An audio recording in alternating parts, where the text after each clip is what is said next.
युवा मुलांना जर आता भाजपच भारी वाटायला लागलेले आहे आणि युवा मुलांचं सर्वांस भाजपलाच मतदान होणार. पक्ष भाजपच पाहिजे. भारतीय जनता पक्ष सगळ्यात मोठा पक्ष असल्यामुळे भाजपलाच निवडून द्यायला लागतं. जन लोकातून आम्हाला चांगल्या प्रकारे प्रतिसाद मिळत आहे. त्यामुळे आम्ही खूप खुश आहोत. कोल्हापूर जिल्हा परिषद आणि पंचायत समितीच्या निवडणुकीच्या पार्श्वभूमीवरती सरवडे जिल्हा परिषद मतदारसंघातल्या सरवडे या गावी मी आली आहे. प्रत्येक गावागावामध्ये आपल्याला आता या निवडणुकीची रणधुमाळी पाहायला मिळते आणि गावागावामध्ये एकंदर वेगवेगळ्या पक्षांच्या चर्चा होताना दिसते आणि याच निमित्ताने मी सरवडे गावामध्ये पोहोचलेत आणि माझ्यासोबत काही कार्यकर्ते आहेत, तर त्यांच्याशी मी थेट बातचीत करते. चला तुम्ही पण. आपण बघतोय की निवडणुकीची सध्या पार्श्वभूमी आहे आणि एकंदर तुम्ही आता प्रचाराला पण चाललेला आहात असं दिसतंय. गळ्यात एकंदर तुमच्या घातलेलं आहे बीजेपीचं. तर सध्या कुठेपर्यंत प्रचार पोहोचलाय तुमचा? माझ्या भगिनी, माझ्या जाऊबाई सविता मानसिंग पाटील या भाजपमधून जिल्हा परिषदसाठी उमेदवार म्हणून उभ्या आहेत आता. तर त्यांच्या विभागामध्ये सध्या 24 गावं आहेत. तर बऱ्यापैकी 75% गावांमध्ये त्यांचा प्रचार झालेला आहे. जोरात प्रचार चालू आहे. इथून 2-3 दिवसात त्यांचा प्रचार पूर्ण होईलच आणि बऱ्याच म्हणजे प्रतिसाद जास्तीत जास्त त्यांना चांगला मिळत आहे प्रत्येक गावातून, आमच्या गावातून. त्यानंतर केंद्रात म्हणा, राज्यात बऱ्यापैकी भाजपचंच म्हणजे कारकीर्द चालू आहे. आणि आमच्या घराण्याबद्दल सांगायचं झालं तर फार वर्षापासून राजकीय घराणा हे गेली 25 ते 30 वर्षाचा त्यांचा राजकीय ठसा आहे आणि त्याचं पडसाद नक्कीच आता आम्हाला या निवडणुकीतून लक्षात येईल आणि चांगला प्रतिसाद लोकांच्याकडून मिळणार अशी अपेक्षा आहे. आणि माझ्या जाऊबाई चांगल्या मताने निवडून येतील अशी आमची खूप अपेक्षा आहे. घरची राजकीय पार्श्वभूमी आहे आणि घरचाच उमेदवार रिंगणामध्ये उभा आहे, तर मग कसं वाटतंय, काय एकंदर प्रतिसाद मिळेल? कारण तिहेरी लढत होताना दिसतीये. होय, लढत तर आहे भरपूर. प्रतिस्पर्धक पण आहेत चांगलेच त्यामुळं. आणि तरी पण इथला प्रचार म्हणा किंवा लोकांची मानसिकता किंवा लोकांचा आम्हाला मिळणारा जो प्रतिसाद आहे त्याच्यानुसार तर आम्हाला खूप प्रचार करताना खूप आनंद होतोय. उत्साह आमचा अजूनच वाढलेला आहे आणि आमचा भरपूर पाठिंबा आहे त्यांना आणि त्या निवडून याव्यात एवढीच आमची इच्छा आहे, अपेक्षा आहे. तर आता काकूंनी सांगितलेलं आहे की घरचा उमेदवार आहे आणि नेमकं आपला जो विकास आहे तर त्याच्या मागे तुमची वाटचाल सुरू आहे. पण तिहेरी लढत होताना काँग्रेसचे उमेदवार असतील, तर पक्ष सुद्धा तितकंच चांगलं काम करतात. मग तेव्हा विकास पोहोचला नाही का तुमच्यापर्यंत?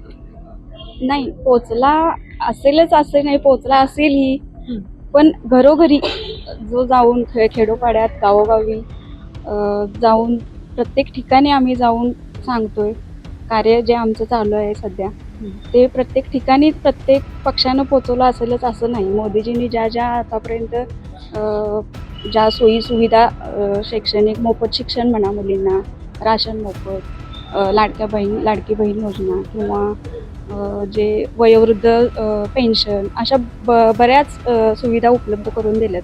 त्या प्रत्येक ठिकाणी खेडोपाड्यात पोचल्या असतीलच असं नाही, पण त्याची आम्ही माहिती घरोघरी जाऊन, माझ्या जाऊबाई उमेदवार सविता मानसिंग पाटील भाजपमधून जिल्हा परिषदसाठी उभ्या आहेत.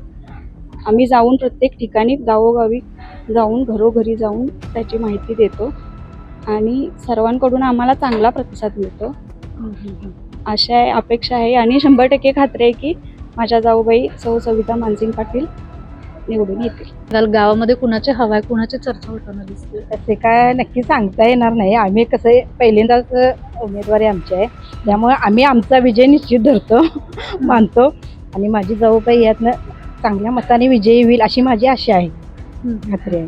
मग आता घरचा उमेदवार रिंगणामध्ये आलेला आहे, तर मग आता ही संधी दिली आहे, तर मग त्या नेमकं काय विकास कामं त्यांच्याकडनं अपेक्षित आहेत?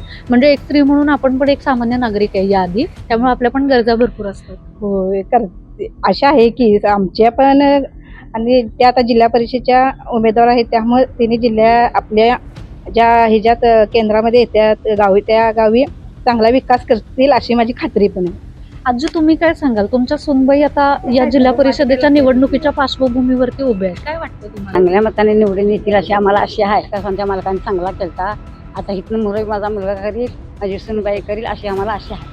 आपण बघतोय की सध्या आपल्याकडे निवडणुकीची पार्श्वभूमी आहे, जिल्हा परिषद पंचायत समिती. एकंदर काय वातावरण गावामध्ये आहे? वातावरण म्हणलं तर सरकारच भाजपमध्ये आहे असल्यामुळे इकडं पहिल्यांदाच राधान तालुक्याला भाजपचं तिकीट मिळालेलं आहे आणि युवा वर्गांचं सगळ्यांचं भाजपकडेच लक्ष आहे असं माझं म्हणणं आहे. काका तुम्हाला काय वाटतं कुणाच आहे गावाची भाजपच पक्ष हा भाजपच पाहिजे. भारतीय जनता पक्ष सगळ्यात मोठा पक्ष असल्यामुळे भाजपलाच निवडून द्यायला लागतं आणि पहिल्यांदाच हे तिकीट मिळालं आहे ह्या मतदारसंघात.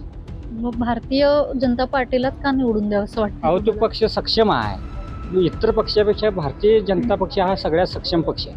मग बाकीच्या पक्षांनी याआधी काही कामं नाही, केली त्या पक्षाचं त्यांची ज्याची ते विचार करणार हो. कारण आम्हाला भारतीय पक्ष जनता पक्ष हे सक्षम वाटतो म्हणून आम्ही भारतीय जनता पक्षाला निवडतो. आता काकांनी सांगितलं की बीजेपीला गावकऱ्यांनी पसंती दिली आहे. तुम्हाला काय वाटतंय गावामध्ये कुणाची हवा आहे? कारण तिहेरी लढत होती आणि प्रत्येक तगडा स्पर्धक जो आहे तर तो त्याप्रमाणे मेहनत घेतोय, त्यामुळे गावामध्ये इतर पक्षांची पण चर्चा वाटते. तसं काय नाही, कारण की युवा मुलांना जर आता भाजपच भारी वाटायला लागलेले आहे आणि युवा मुलांचं सर्वांस भाजपलाच मतदान होणार आणि कमळ फुलं हे निवडून येणार. आता कमळाला तुम्ही पसंती दिली आहे, मग बाकीच्यांनी विकास केला नाही का? तुमच्यापर्यंत पोहोचला नाही का? नाही पोचलाय ना, पण भाजपला पण संधी दिली पाहिजे ना. भाजपला संधी नाही दिली तर ती आमच्या भागात भाजप नाहीच ना. राधान तालुक्यात ही संधीच दिली नाही भाजपला, त्यामुळे यावेळी भाजपचाच विचार करावा लागतोय. दुसऱ्या पक्षाचा विचार करून चालणार नाही. युवक वर्ग आता भाजपमध्ये जाईल. सगळी लोक काय म्हणणार, भाजपच चांगला सगळ्यात पक्ष हा विचार आहे.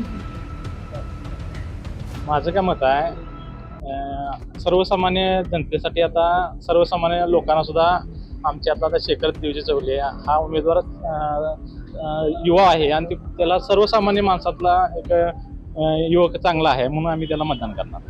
पण अजून आपले विकास कामं भरपूर आहेत, तर मग तुम्हाला काय वाटतं की काय अपेक्षा आहेत? गावात कुणाची हवा होताना दिसते? गावात पंचायत समिती, जिल्हा परिषद भाजपची पूर्णपणे हवा होते असं दिसतं. आता आपण बघितलेलं आहे की दादांनी सांगितलं आहे की कमळाला आणि बीजेपीला पसंती दिलेली आहे. गावामध्ये चुरस पाहायला मिळते. कुणाची हवा आहे? कोण विकास कामं करेल असं वाटतं? भाजप, एकमेव भाजप. कारण की आता केंद्रामध्ये भाजप आहे. तर आपण बीजेपीचा प्रचार करत आहात, गळ्यामध्ये तुमचा बटका दिसतो, तर प्रचार कुठपर्यंत आलेला आहे? पण प्रचार हा 75% पूर्ण झालेला आहे. काही गावं बाकी आहेत आणि प्रचार हा चांगल्या प्रकारे सुरू आहे आणि जन लोकातून आम्हाला चांगल्या प्रकारे प्रतिसाद मिळत आहे. त्यामुळे आम्ही खूप खुश आहोत. असं वाटतं की बीजेपी, भारतीय जनता पक्ष 100% निवडून येऊ शकतो. आता यांनी सांगितलं की बीजेपी निवडून येणार, कमळ हे वेगळ्या पद्धतीनं दिसेल, पण बाकीचे सगळे स्पर्धक सुद्धा आहेत ते सुद्धा तेवढीच मेहनत घेतात. मग तेव्हा तुमच्यापर्यंत विकास पोहोचला नाही का? कारण आमच्या ह्या एवढ्या छोट्याशा मालवे गावातून पहिल्यांदाच उमेदवारी मिळाल्यामुळे आमच्या गावातून खूप प्रतिसाद चांगला मिळेल अशी आम्हाला आशा आहे. तसेच काही भागातून सुद्धा मिळेल अशी आम्ही आशा करतो. तर आता बीजेपीच्या भरपूर काही काही योजना ज्या आहेत तर त्या शासनाने महिलांना दिल्यात किंवा इतर गटातल्या लोकांना पण दिलेत. तर मग महिला म्हणून तुम्ही बीजेपीच्या ज्या काही तुम्हाला विकास योजना मिळालेल्या आहेत त्या पोहोचलेत का? गावापर्यंत असेल किंवा तुमच्या घरापर्यंत?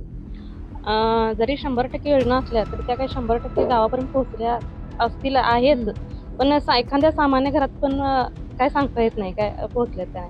पण आता आमचा उमेदवार मिळालेले आहे आमच्या गावाला. एवढ्या छोट्या गावात शक्यतो मिळत नाही, आजपर्यंत मिळालेलीच नाही आमच्या मालवे या गावात, पण आता मिळालेली आहेत आणि एका सामान्य घरातील व्यक्तीला मिळालेले आहे आणि त्यांचं तसं सामाजिक कार्य खूप चांगलं आहे. त्यामुळे इथून पुढे सुद्धा आम्हाला चांगले म्हणजे हे मिळेल अपेक्षा आहे. मग आता मधल्या काळामध्ये भरपूर गॅप होता, तेव्हा काही निवडणुका नव्हत्या. मग याच्या आधी जे कोणी सदस्य होते त्यांनी मग विकास केला नाही का? काय राहिलं होतं? आमच्या मालवे या गावात आजपर्यंत मला वाटतं उमेदवारीच मिळालेली नाही आहे. आज पहिल्यांदाच मिळालेली आहे शेखर देवजी चौले यांना आणि आता इथून पुढे चांगलं म्हणजे हे होईल अशी आशा आहे. आता त्यांनी सांगितलं की उमेदवार जे आहेत तर त्यांना पहिल्यांदा सामान्य कुटुंबामध्ये उमेदवारी गेलेली आहे. तुम्हाला काय वाटतं की ते कुठल्या आणि किती मताधिक्याने निवडून येतील? खूपच छान त्यांचा वागणं राहणं असेल सगळं छान आहे. निवडणुकीला बी होईलच, जलशे होईलच, कमळच येईल हेच आमची अपेक्षा आहे. गावामध्ये कोणाच्या हवा होताना दिसते काय सांगाल? काय चर्चा आहे? सांगायचं झालं तर आमच्या इथे शेखर चौले यांचीच हवा होणार आहे. काय आतापर्यंत मालवे गावात कोणच असं निवडून आलेलं नाही आहे. पंचायत समिती किंवा जिल्हा परिषदेमध्ये कोणच मोठ्या निवडणुकीमध्ये उभं राहिलेलं नाही. त्यामुळे शेखर भाऊ येतील असं आशा आहे. आता सामान्य कुटुंबातला एक उमेदवार आपल्या गावामध्ये उभा आहे, तर विकास कामांच्या अपेक्षा काय असेल तुमच्याकडून? म्हणजे तुम्हाला वाटतंय की आपण योग्य उमेदवार निवडला? हो, आमचं गाव लहान असल्यामुळे आम्हाला वाटते की काय की आमचा हा शेखर चौगले आहे हा आलाच पाहिजे, कारण की तो आला तरच आमच्या गावाला विकास होणार आहे. त्यामुळे जे सुविधा नव्हत्या ते सुविधा आम्हाला पोहोचावे अशी आमची अपेक्षा आहे. तर आपण बघितलेलं आहे की या आपण काकूंनी सांगितलेलं आहे की मालवे गावामधनं सुद्धा बीजेपीला जास्तीत जास्त पसंती मिळते, त्यामुळं ग्रामस्थांचा कौल हा बीजेपीकडे नक्की जातो.